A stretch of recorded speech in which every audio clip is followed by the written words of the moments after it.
But how do you even take a cold shower? How do you even get up to 30 seconds?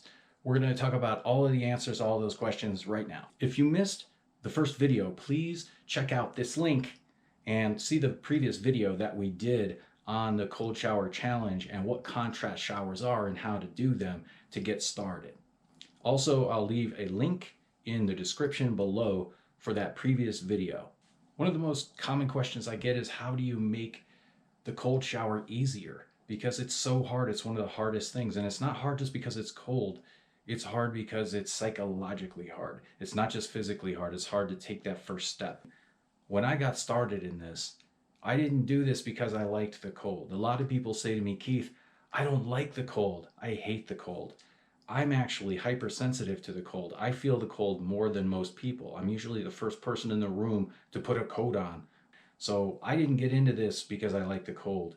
But when I heard the prospect that when you do this work, that you actually increase the efficiency of your cardiovascular system to allow for blood flow to your extremities and to warm you up, that excited me. I like the idea of the challenge, that the prospect of this work would actually come out and do something good for me. So this is harder for me than most people. And does it get easier? Yes. Does it ever get easy? No. It's always still hard for me to put on my brave suit and march into the cold each time I have to do it, but it builds mental strength and it builds your character. I think that's really important. So that's not the only reason I do it, but I think that's a good outcome for you. So if you take that challenge and you get into that cold water, you'll come out of the other side of it a better, stronger version of you. And what about breathing? How do you breathe when you're in there?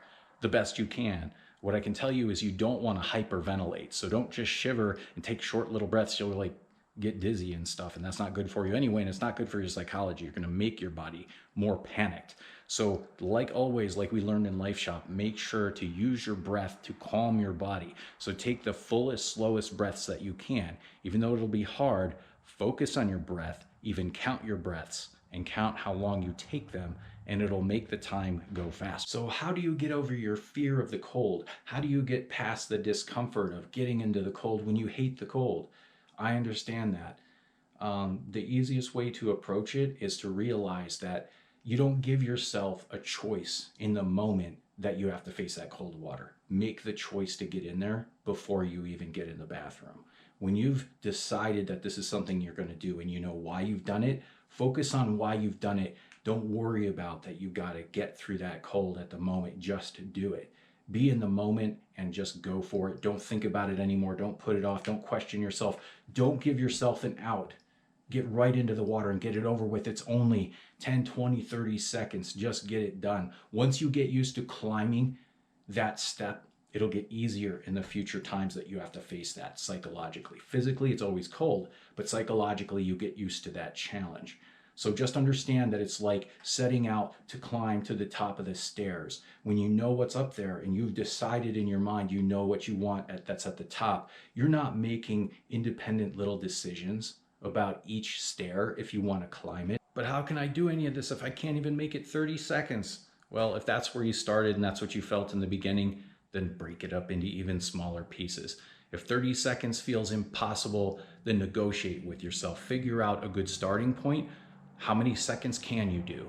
How many can you just glue your mind to and do no matter absolutely what, that you'll finish it? Is it 20 seconds, 15, even 10? Start at just 10 seconds and master that and go back to it. Once you've done that, you've broken the mold. You set the standard, right? So once you've made that precedent, you can go back in there and build to that. When you've done 10 seconds, 15 seconds is no big deal. It's just 5 more seconds. And then you build up from there and you'll start to notice it's not so much that you're getting used to the cold, that you're psychologically getting used to the challenge and you're getting used to knowing what your limits aren't, that you can decide to do more. Don't make the individual steps what stops you from getting to the top of your staircase. If you have a personal goal that you set out to achieve for yourself, whether that's fitness and working out or doing some cold showers and improving your health, what the outcome is what you've made that decision to do. So on the individual day of the workout or that individual cold shower, that's not a choice. That's your step. That's the individual time that you've made that decision already about. All you have to do is execute your plan. Step into that cold shower and reap all the rewards.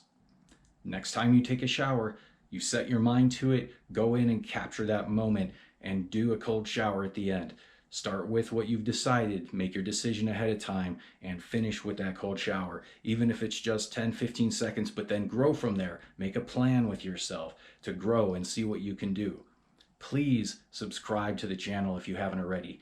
Leave your comments down below if you've had good results or you just want to encourage other people with your great story and what you've been able to do. Show people how it's done.